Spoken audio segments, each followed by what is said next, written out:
Louisiana oyster farmers have made a comeback after years of what seemed like endless disasters impacting the state's coastal regions, including Hurricane Katrina and the BP oil disaster.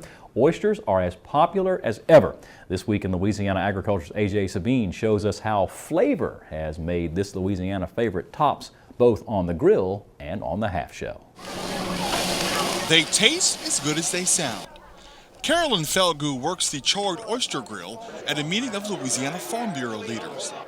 Oysters have filled many a plate since the BP oil spill 2 years ago, and that has Felgu, who is chair of the Louisiana Farm Bureau's Oyster Committee, looking forward to the future. When the oil spill happened, sales was like zero. Everybody was afraid to eat them, and I mean, they closed areas till they tested them, and it took really about 2 years for people to get back to wanting to eat them. Whether on the half shell or grilled, oysters were the star of this seafood soiree. Felgu says the Louisiana Farm Bureau has been instrumental in keeping the state's oyster industry viable through its grassroots legislative efforts. Like any other farmer, you work 7 days a week, sometimes 10, 12, 14 hours a day. And you don't have time to be always in Washington or Baton Rouge fighting bills, and this is where Farm Bureau comes in and helps us.